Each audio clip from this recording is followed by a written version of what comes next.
Hemos dejado pendiente este tema de Nayib Bukele, el presidente de El Salvador. Ya ve que se dieron elecciones la semana pasada y que no estaba funcionando bien esto que nosotros conoceríamos como el PREP, el conteo de los resultados. Bueno, finalmente pues se oficializó el escrutinio final de las elecciones presidenciales y este señor Nayib Bukele, señalado por violar derechos humanos, señalado por poner en riesgo las libertades y que los ciudadanos están dispuestos a poner en riesgo sus libertades a cambio de tener seguridad. Bueno, fue reelecto con el 82.6% de los votos. Ernesto López Portillo es experto en seguridad y coordinador del programa de seguridad ciudadana de la Ibero y está en la línea. Qué gusto saludarte, Ernesto. ¿Cómo estás? Buenos días. Hola, con mucho gusto. Muy buenos días. Qué amable. Oye, pues mira, a ver, aquí el tema de Nayib Bukele es evidentemente un fenómeno, porque pues ha bajado de manera escandalosa las cifras de homicidios, lo que genera que los ciudadanos, Ernesto, estén dispuestos a sacrificar algo o todas sus libertades con un futuro incierto, es decir, no sabemos hasta dónde puede llegar ese sacrificio de las libertades en un futuro, pero hoy en el presente están dispuestos a esto en El Salvador y yo quisiera pues compararlo un poco con lo que pasa en México, guardadas las proporciones, con la presencia del ejército en las calles, por citar un ejemplo, Ernesto. Sí, lo que está pasando en El Salvador podría ser un laboratorio de Exacto. lo que sigue en América Latina. Uh-huh. Y esto es lo que nos preocupa. No hay que verlo como un país, como un fenómeno de un país pues que no tiene que ver con nosotros, sino más bien hay que entender que la fractura de la gobernabilidad en la mayoría de los países de América Latina por la violencia, por la impunidad, está llevando a la región a probablemente a formas políticas que estarían intercambiando crecientemente los más básicos derechos de un Estado de Derecho por la seguridad. Esto que parece a primera vista puede ser, digamos, tolerable para mucha gente, en realidad se convierte al paso del tiempo en la posibilidad de que dejemos atrás las democracias. ¿Por qué? Porque lo que Bukele ha hecho es crear un estado de excepción. Como su nombre lo dice, los estados de excepción regulan, se supone que por tiempo limitado, regulan formas que amplían los poderes de intervención de las autoridades sobre nuestra vida privada, sobre nuestros derechos. Por ejemplo, El Salvador ha creado nuevas normas para la investigación de delitos. México, por ejemplo, se ha destacado en el mundo por llevar a la Constitución el arraigo. Son el tipo de medidas que bajan los estándares de investigación y le van dando más y más poderes a la autoridad para detener, independientemente de que pueda o no adecuadamente probar las responsabilidades. Exacto. Con el debido proceso. Exacto. Y entonces, si tomamos esa perspectiva, pues en cualquier momento, como se dice comúnmente, llegan a tu casa, tocan la puerta, te llevan y no hay que comprobar nada. Así ¿no? Está pasando, sobre todo para gente que no tiene recursos para defenderse, gente pobre. La inmensa mayoría de la gente en las prisiones en América Latina y en México, la inmensa mayoría es gente pobre. Es gente que no puede pagar la defensa adecuada, es gente que no conoce adecuadamente sus derechos. Bueno, cuando se generan estados de excepción, la gente que va a ir a prisión con mucho mayor frecuencia es y siempre será la gente pobre.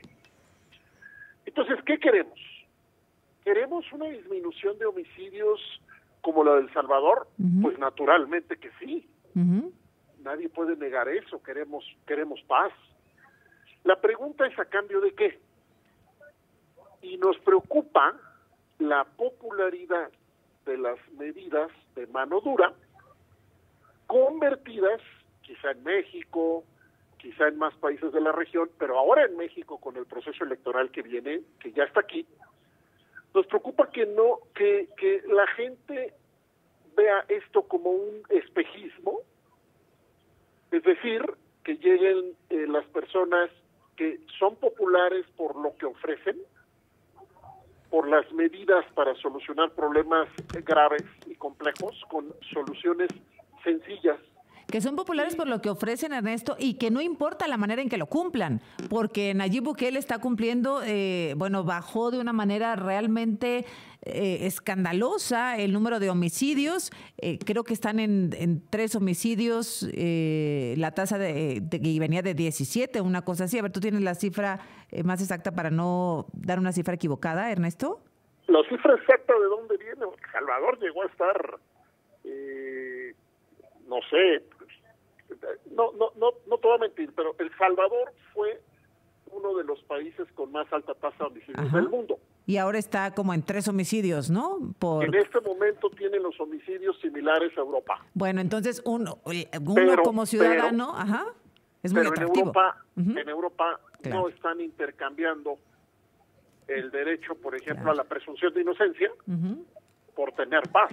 Correcto, pero se vuelve muy atractivo en América Latina, en donde hay tantos líderes populistas. No importa cómo llegues, lo que importa es que lo cumplas. Y si entonces podemos bajar de 100 asesinatos por cada 100,000 habitantes a 3 asesinatos por cada 100,000 habitantes, es muy seductor ese discurso, hasta que deja de serlo cuando ya tenemos al ejército o a la policía llevándose a tu mamá o a tu hermano o a tu hijo sin ningún tipo de prueba o de orden. Ese es el riesgo que no se ve a largo plazo.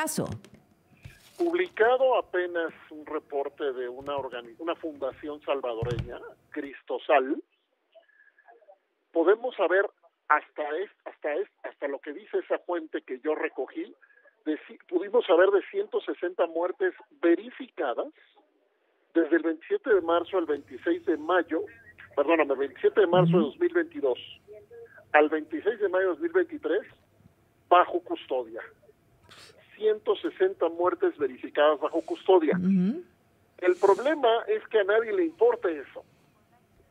Que no nos importa que hay gente con la que se están haciendo negociaciones, que el Faro, un medio de comunicación de El Salvador, ha podido documentar negociaciones ilegales del gobierno con líderes de pandillas. Entonces la gente va diciendo, pues no importa esto, no importa lo otro. Oye, están deteniendo a centenas o están deteniendo a miles sin debido proceso. No importa porque tengo menos homicidios. Están construyendo la cárcel más moderna del mundo y en esa cárcel no hay derechos de ninguna naturaleza para las personas que entran ahí. No importa, está bien porque me quitaron los homicidios. Esa es la ruta que puede seguir América Latina. Así es. Ese es el punto. Punto de fondo no es la seguridad, punto de fondo es lo que está atrás del intercambio por la seguridad, que son los más básicos derechos.